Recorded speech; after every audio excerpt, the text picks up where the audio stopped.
Bem-vindos ao Casa Comum desta semana com Duarte Pacheco e Mariana Vieira da Silva, na estreia de um horário diferente para este programa, sempre disponível integralmente nas plataformas digitais e também no YouTube da Renascença. Bem-vindos, vamos começar o nosso programa de temas nacionais e europeus.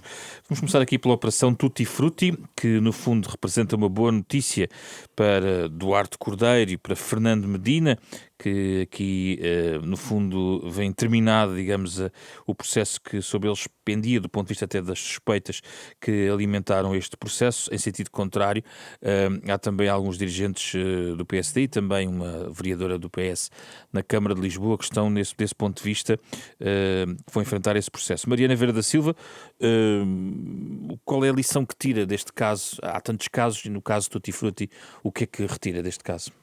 Bom, naturalmente não escondo a minha satisfação e também a total ausência de surpresa que tenho face às decisões relativas quer ao Fernando Medina, quer ao Duarte Cordeiro. Mas o ponto fundamental é que são 8 anos da vida de duas pessoas. Creio que se fizéssemos uma sondagem aos portugueses, todos entenderiam que o centro do caso Tutti Frutti era o Fernando Medina, que acaba por não ser acusado e por ver tudo arquivado.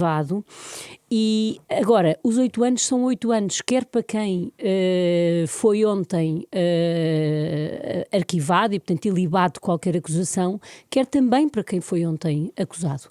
8 anos é muito tempo, são 2 ciclos autárquicos e temos um conjunto vastíssimo de pessoas que agora vai ser acusado, não foi condenado e, portanto, continua inocente, até prova em contrário, e vai acabar por ter que provar e explicar coisas sobre a sua vida 10, 11, 9 anos depois delas terem acontecido. Voltamos ao seu argumento da semana passada em relação ao caso das investigações da PEN.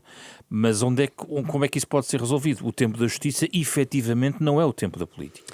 Não é, mas tem que ter uma proximidade muito maior. Repare, o Fernando Medina foi constituído arguido há 3 meses. E, portanto, todo o resto do tempo, ou não tinha havido fugas e as investigações existiam sem contaminar o espaço público e político, ou era constituído arguido mais rapidamente, porque a verdade é que os esclarecimentos que o Fernando Medina prestou foram suficientes para fechar o caso. E, portanto, o que nós não podemos é utilizar o tempo como forma de incriminar as pessoas e de as condenar na praça pública antes que a justiça seja capaz, neste caso, nem sequer capaz de acusar foi, e nos outros que agora vão para julgamento não foi ainda capaz de condenar. E, portanto, obviamente, para mim pessoalmente e para mim enquanto dirigente do Partido Socialista ontem foi um dia bom, mas a mancha que fica do tempo que estes casos e da forma como eles vão marcar as eleições autárquicas em Lisboa, não é possível não enfrentar essa realidade 8 anos depois, é muito tempo e a justiça ou funciona num calendário mais próximo da política ou então corta definitivamente com a sua vontade, que ainda ontem foi visível nos recados que o Ministério Público deixa, recados políticos a 2 pessoas que não acusou, ou deixa de querer participar na vida política como me parece que quer. São acusações que, no fundo, vão pender sobre presidentes de junta, 2 vereadores também na Câmara de Lisboa, um do PS e uma do PS, um do PSD. Duarte Pacheco, deste ponto de vista, como é que isto pode marcar, por exemplo, esta corrida autárquica? Muito boa tarde. Em primeiro lugar, dizer que estes casos são sempre casos que deixam mal vista a classe política como um todo. Apanhamos todos por tabela. Eu costumo sempre dizer que em todas as áreas de trabalho há pessoas sérias e pessoas menos sérias, seja nas empresas, seja nos trabalhadores, seja na comunicação social e também na política. Mas quando aparecem estes casos com a visibilidade que têm, apanhamos todos por tabela. Agora, consequências. Em primeiro lugar, era bom que o Ministério Público fizesse uma autoavaliação. Sei que não fazem. Eles pensam que são uma casta à parte, que não precisam de ser avaliados nem dar explicações. Mas esta investigação, de facto, demorou 8 anos. Isto é normal, que as pessoas fiquem com a vida suspensa durante anos, para depois, no fim, ver que não têm nada a ver com o assunto, como foi que aconteceu com o Fernando Medina. Ou que têm. Ou que tenham. Porque se têm que prestar contas à sociedade através de um julgamento. Não é estar à espera 8 anos. E depois diz-se que muitas vezes que as pessoas, quem tem cargos públicos, quando aparece uma investigação e são arguidos, deviam suspender de imediato os mandatos. Sou completamente contra. Porque, como todos nós sabemos, basta uma carta anónima a dizer que você foi visto a fazer algo para ter que ser aberta uma investigação. É obrigatório. Tem que ser aberta uma investigação e, para ser aberta a investigação, a pessoa é automaticamente arguido. E então ficava 8 anos sem trabalhar, deixa a sua vida, destrói toda a sua vida, para depois, no fim de contas, dizer afinal isto não tinha nada, pode voltar. Não pode. Agora, outra coisa é quando já há uma acusação. Aí, ok, concordo perfeitamente que aí há uma acusação, a pessoa tem que suspender. Mas estes 8 anos, quer ser uma explicação. Aliás, é evidente que o processo só começou a andar, em termos de investigação, depois das reportagens televisivas. Porque antes estava dentro de uma gaveta. São rápidos a pôr cá fora as notícias, as fotografias das pessoas, as caras, a sua voz através das escutas, e depois mete-se na gaveta durante anos.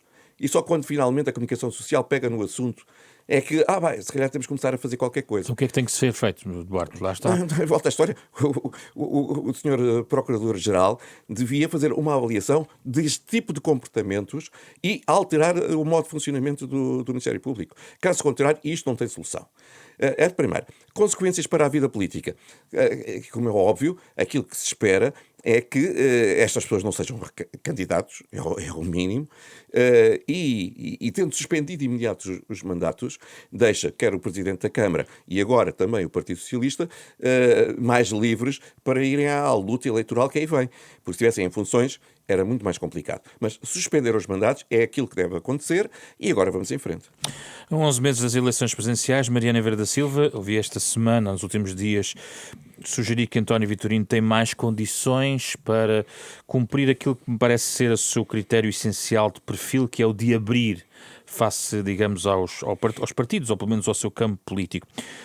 Quais são as pontes que António José Seguro não faz, que Vitorino faz? Bom, nós temos, as eleições presidenciais já têm características específicas na nossa sociedade, elas partem de vontades individuais e os partidos, enfim, apenas, não sei se posso utilizar a palavra apenas apoiam, mas essas características têm sido ainda mais visíveis nos últimos anos, a partir do momento em que temos tido vários candidatos que são mesmo fora do espaço político. E isso, julgo eu, obriga os partidos a pensar nos seus apoios, em apresentar personalidades ou apoiar personalidades, mesmo que estas sejam dos partidos, com uma capacidade maior de alargar o seu espaço de ação. E António Vitorino à esquerda e à direita? Eu julgo que o PSD tem a mesma reflexão a fazer, só não é uma reflexão sobre a qual eu me devo pronunciar da mesma forma. E eu julgo que António Vitorino tem mais capacidade que António José Seguro para fazer esse alargamento, desde logo pela sua experiência profissional e política, pela forma como, desde sempre, este governo, por exemplo, convidou para presidir ao Conselho das Migrações, e isso mostra uma capacidade de ir além, de alargar para lá do espaço do Partido Socialista. Julgo também que António Vitorino, pelo conhecimento que tem das matérias que são o centro do debate político neste momento e provavelmente nos próximos anos, das migrações à defesa, da segurança, esta forma global de olhar o mundo, tem condições de alargar que são maiores. Mas há camaradas seus de partido que dizem que Vitorino é um advogado lobista e que inclusivamente há uma campanha de bullying político dirigida a António José Seguro. Bom, eu, relativamente à campanha de bullying político, se uns podem dizer o que pensam sobre os candidatos e outros não podem, parece-me um pouco limitador. Julgo que este é o momento em que o Partido Socialista deve olhar para os candidatos que se disponibilizaram e avaliar as suas condições, num quadro, obviamente, de respeito e de consideração que todos os candidatos que o Partido Socialista pode apoiar merecem, mas a avaliação é política e não é mais do que política, e, portanto, não utilizaria a palavra bullying. Quanto ao mais, nomeadamente a acusação de Ana advogado Gomes, lobista. Eu julgo que vem um bocadinho no contexto da conversa que temos tido, quando pessoas que fazem parte da nossa vida pública e da vida política, que já foram dirigentes partidários, utilizam para comentar camaradas seus de partidos ou pessoas de outros partidos. Os mesmos adjetivos que aqueles que têm um discurso antipolítico utilizam não estão a dar um bom contributo para o debate que o Partido Socialista precisa de ter. Se concordarem, vamos passar um dos temas para uma outra próxima semana, porque eu ainda tenho aqui várias perguntas para este tema. Duarte Pacheco, esperamos também que Marcos Mendes surja esta semana. Terá o seu voto e porquê? Sim, tem o meu voto. E porquê? Pela amizade pessoal, mas que por aí também podia ser António José Seguro. Sou amigo do António José Seguro há 30 anos e, portanto... numa segunda volta ele tem o seu voto, em relação de amizade, eu teria dificuldades, mas porque o Luís Marques Mendes tem toda a competência para as funções, tendo em conta a experiência política que adquiriu ao longo de 40 anos. Desde funções autárquicas, funções governamentais, parlamentares... fazendo acordos com o Partido Socialista, muitas vezes, quando era preciso fazer, estando na oposição. Significa que tem capacidade de diálogo e que conhece bem o país e conhece bem os portugueses. Portanto, não tenho qualquer dúvida em lhe dar o apoio. Mas é um candidato que surge a partir de uma proposta que até foi levada a Congresso em relação ao PSD, em relação a um determinado perfil, um militante específico, com determinadas características. Isso não é um ponto fraco para quem eventualmente quer abrir para além das fronteiras dos partidos? De todo, nesta perspectiva. O PSD estabeleceu como critério, podia não ter o feito, mas estabeleceu como critério que um dos requisitos é ser militante do PSD. E nessa altura até se falou de outros nomes, nomeadamente da doutora Leonor Beleza, só para dar um exemplo. Portanto, ela disse indisponível e o doutor Luís Marques Mendes, pelos vistos, vai avançar. E a partir daí, agora, esse é o requisito. Isso é inibidor ou não? Eu penso que pode ser, pelo contrário, nesta fase em que nós estamos, pode ser um fator forte. Pelo seguinte, todos percebemos que vamos ter umas eleições presidenciais muito disputadas. E essa disputa já não é pela vitória imediata, mas é pela passagem à segunda volta. Ora bem, se o candidato do Partido Socialista ou o candidato do PSD conseguir congregar os votos do núcleo duro, estará na segunda volta. E é esse o grande esforço que tem que fazer. Mais do que ir largar, para passar à segunda volta, tem que convencer pelo menos os seus. Porque se os seus se dividirem, então dificilmente lá estarão. E, portanto, o facto de ser militante e ter uma capacidade de aproximação, nomeadamente do Dr. Marcos Mendes... As eleições não se ganham só com os militantes. Não, mas isso não é só os militantes. É os militantes, é os eleitores, porque quando nós vamos por esse país fora, numa campanha autárquica, se calhar 5% são militantes do partido e os outros centenas ou milhares de pessoas que estão nas listas são pessoas independentes próximas da área. Mas não devia contar mais a pessoa do que o partido? Estamos de presidenciais. Estamos a falar das presidenciais, mas estamos a falar de presidenciais que, se houver capacidade de ganhar logo à primeira volta, a perspectiva é de alargar. Mas sendo uma perspectiva de eu tenho que lá estar, claro, se eu conseguir alargar, excelente. Eu não posso é correr o risco de ter um candidato que não consiga mobilizar sequer aqueles que são os seus correligionários e que, por isso, quando olha à volta, vê que os seus correligionários estão a escolher outras candidaturas e ele vai ficar de fora. Desse ponto de vista, a sondagem não é muito agradável para Marcos Mendes. Neste momento não está a conseguir agregar. Nem para o Dr. Marcos Mendes, nem para os candidatos putativos do Partido Socialista. Mas a campanha ainda só... Se juntarmos as percentagens. Mas só agora é que vamos começar. Agora é que vamos começar a campanha. Sim. E a pré-campanha ainda. Mas agora é que vamos para a rua. E eu acredito que dentro de alguns meses as sondagens serão completamente diferentes. Neste caso, a favor de Marcos Mendes para ir subindo e segurando o seu próprio eleitorado. Depois, a seguir, se passarmos à segunda volta, logo se vê com quem e logo se vê qual é a necessidade de campanha que é necessária. Mariana, fazer. esta fratura eventual num campo socialista, se dois candidatos se mantiverem na liça, não põe em causa a segunda volta? Bom, eu julgo que é possível esperarmos que se aprenda com erros passados e esperarmos que tanto o Partido Socialista e o Secretário-Geral têm esse compromisso de o Partido Socialista apoiar explicitamente um candidato, como os próprios candidatos no seu processo de decisão e em função da reflexão que façam e que o Partido Socialista também faça, possam evitar esse cenário. Deixe-me só perceber. Eu percebo. Sim. Deixe-me só perceber aqui a pergunta. Isso quer dizer que admite ou seria benéfico que os dois candidatos, por exemplo, que se falam, pudessem, de certa maneira, fazer uma reflexão e um abdicar para o outro, tendo em conta, por exemplo, as sondagens que são conhecidas?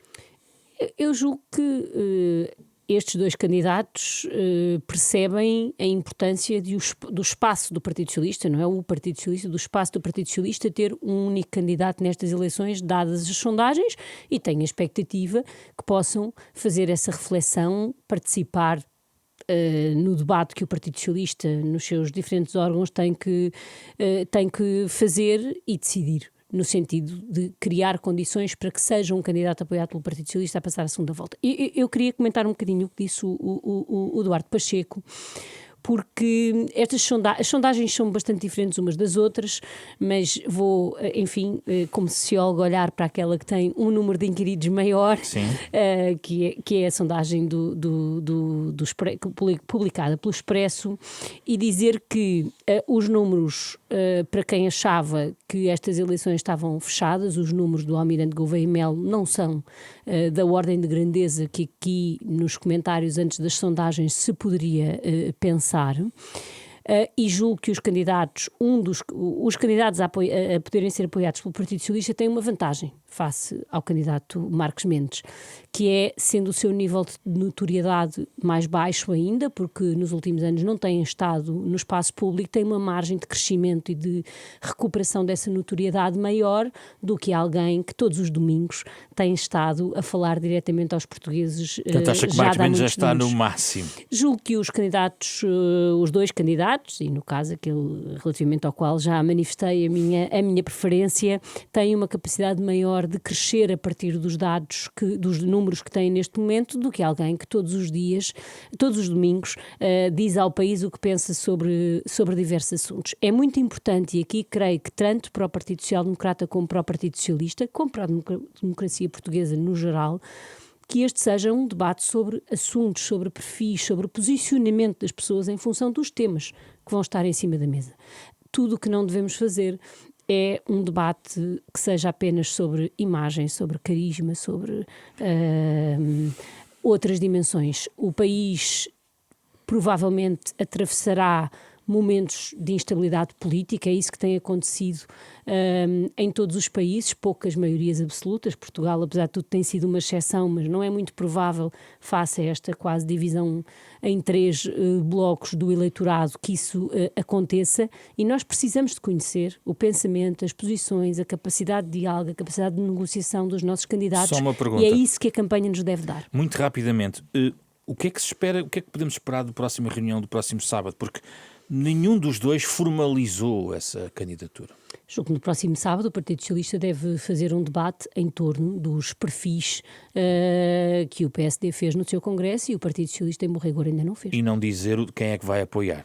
Julgo que não é possível fazê-lo, tendo em conta que não há essa explicitação de intenção. Duarte Pacheco, nas contas das percentagens há que dizer ainda um ou dois fatores. Primeiro, André Ventura vai a jogo e representa neste momento uma percentagem equivalente ao peso que o Chega tem também em sondagem legislativas, e ainda, naturalmente, Henrique Gouveia e Melo, que tem um share à parte, independentemente de André Ventura. Isto não complicará as contas também de Marcos Mendes? Claro que complica. André Ventura tem praticamente o eleitorado, como explicitou, que quer as últimas eleições, quer as sondagens dão ao São partido. Os 16%. Portanto, significa que está consolidado. Duvido que tenha capacidade de crescer. Segurou o seu eleitorado, o que era também importante para ele, estou a fazer como analista, é importante para ele depois do que aconteceu nas europeias. E, portanto, essa é uma função. Agora, quer para o Dr. Marcos Mendes, quer para aquele que venha a ser o candidato do Partido Socialista, é preciso ter o cuidado de perceber que parte do seu eleitorado está disponível para votar no Almirante Gouveia e Melo. Porque quando ele aparece com 25%, quer dizer, não são extraterrestres. São pessoas do nosso país, muitos que votaram PS, outros que votaram PSD e até outros partidos, e até da abstenção. Daí a questão. Se Gouveia e Mel vai buscar parte do eleitorado do PSD, é preciso ter muito cuidado na campanha do PSD para que isso seja o menos possível, de forma a garantir a passagem à segunda volta, porventura, com o Almirante. Se o Partido Socialista fizer o mesmo, porventura, quem passaria à segunda volta é o candidato do PS e o candidato do PSD, e aí íamos entre os dois tradicionais polos do poder em Portugal, disputar a presidência da República. Vamos ao tema europeu desta semana. Euronet Plus. A guerra das tarifas pode chegar também aqui à Europa, a guerra que é lançada por Donald Trump. Enfim, há quem chame de tensão, outros chamam mesmo guerra. A verdade, Mariana, é que poderá haver aqui um cenário da Europa ser ensanduichada entre Estados Unidos e China. Será que a Europa tem que escolher uma das partes? O comissário do Comércio disse que vai propor um pacote de cooperação a Washington, incluindo as questões comuns que estes dois blocos, os Estados Unidos e a União Europeia, têm em relação às políticas da China. É preciso tomar partido? Bom, antes de mais, acho que é preciso dizermos que este tema das tarifas não é novo, já existe, e não apenas do lado de Donald Trump, também a Europa tem tomado decisões, por exemplo, em matéria do setor automóvel, sobre tarifas face à China. A novidade que principalmente este segundo mandato de Donald Trump parece trazer é de que esta guerra das tarifas é uma guerra até talvez mais política do que propriamente económica. Já não se baseia nas tradicionais dimensões, se na China o setor automóvel tem ou não tem ajudas públicas que justifiquem que para garantir a concorrência possam existir tarifas, que é o que a Europa decidiu face à China em matéria automóvel, mas sim uma lógica mais política de ameaça, de quase como um bully numa sala de aula de uma escola de terceiro ciclo. E é isso que torna muito difícil a gestão deste processo, porque ele não obedece a essas racionalidades que o Comissário Europeu referiu. A mim parece-me que a Europa precisa de dialogar com os Estados Unidos, não faz sentido que o deixe de fazer, mas é preciso termos em atenção que quando Donald Trump falava há alguns meses de tarifas, apontava não aos seus aliados, mas essencialmente àqueles que apresentava como mais adversários, e as decisões que nós temos visto nas últimas semanas são principalmente dirigidas aos seus aliados. E, portanto, devemos manter esse canal de diálogo, mas não devemos deixar de manter um diálogo mais multilateral, porque não podemos ficar dependentes de uma personalidade tão imprevisível e que a cada dia nos parece a Europa não deve fazer escolha entre a China e os Estados Unidos. Deve manter o diálogo, não deve ser a Europa a romper o diálogo com os Estados Unidos, mas deve estar preparada para se ele acontecer. Duarte, o que é que a Europa deve fazer? Em primeiro lugar, sentar-se à mesa de negociações, porque muito daquilo que já se percebeu é que Trump tem nesta estratégia uma lógica comercial pura e dura, de negociação. Depois de nós, europeus, nos comprometermos a comprar mais gás, se deixarmos que a indústria automóvel exporte de uma forma mais aberta para a Europa e mais 2 ou 3 coisas, se calhar o problema das tarifas desaparece por parte dos Estados Unidos. E a Europa deve fazer isso?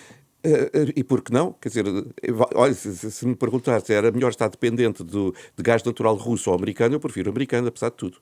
É só para dar aqui... Já agora Portugal pode ter um papel, para dar aqui um exemplo. Portugal, com Sines, ficava ainda mais beneficiado. Portanto, eu acho que é uma lógica negocial.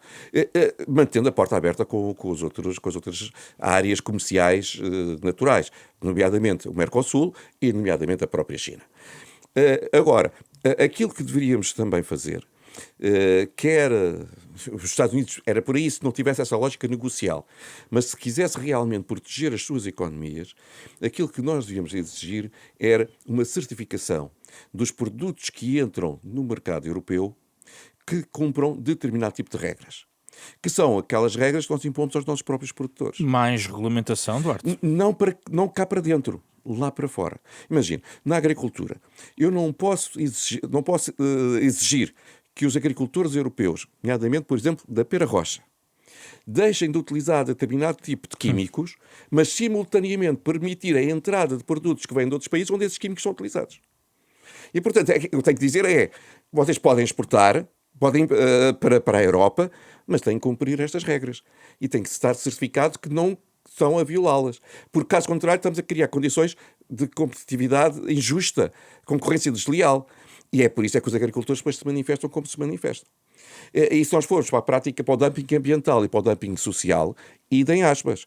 Portanto, nós não queremos impor aos outros que façam aquilo que nós fazemos. Podemos dizer para terem os vossos produtos nos nossos mercados, têm que obedecer às mesmas regras que as empresas europeias já têm que obedecer todos os dias.